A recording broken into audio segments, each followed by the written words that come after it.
হাসানুজ্জামান। আমি currently practice করছি মুর্শিদাবাদের বহরমপুরে। আমি কিছু ইম্পর্টেন্ট টপিক নিয়ে আপনাদের সঙ্গে একটু ডিসকাস করতে চাই। ফার্স্ট টপিক হচ্ছে ইমপ্লান্ট।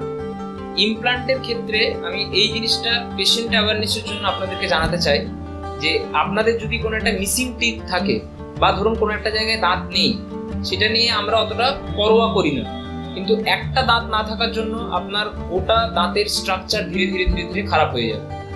যেমন একটা ইটের দেওয়াল থেকে যদি আমি একটা ইট সরিয়ে নিই, তাতে যেমন গোটা ইটের দেওয়ালের স্ট্রেংথ চলে যায়, তেমনই দাঁতের মধ্যেও যদি আমাদের একটা দাঁত না থাকে, তাতেই কিন্তু সমস্ত দাঁতের স্ট্রাকচার ধীরে ধীরে ধীরে ধীরে নষ্ট হয়ে যাবে। আশেপাশের দাঁত ওই জায়গাটাকে দখল করার চেষ্টা করবে, ঠিক যেমন এই ছবিটার মধ্যে।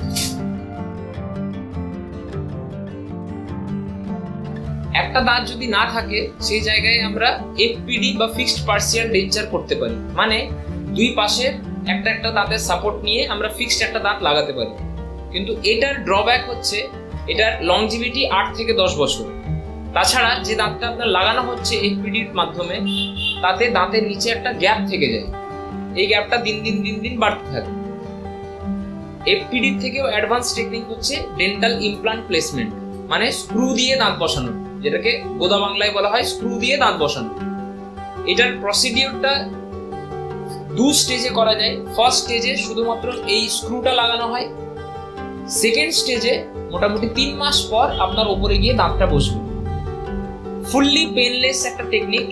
ইমপ্লান্টের ক্ষেত্রে একটা ইমপ্লান্ট বসাতে গেলে টোটাল প্রসিডিউর 3 মাসের মধ্যে কমপ্লিট করা যায়। সেটা 2টো স্টেজে হয়। ফার্স্ট স্টেজটা কমপ্লিট হওয়ার পর মোটামুটি 3 মাসের মধ্যে আপনি দাঁত পেয়ে যাবেন। ইমপ্লান্টের লংজিভিটি মিনিমাম 40 ইয়ার্স, 40 বছর ইমপ্লান্টের স্প্যান। এর কোনো ড্রব্যাক নেই, কোনো সাইড এফেক্টও নেই। সেদিকে আপনার এফপিডি বা ফিক্সড পার্সিয়াল ডেঞ্চার যেটা বলছে, সেটার প্রচুর ড্রব্যাকস আছে। ধন্যবাদ।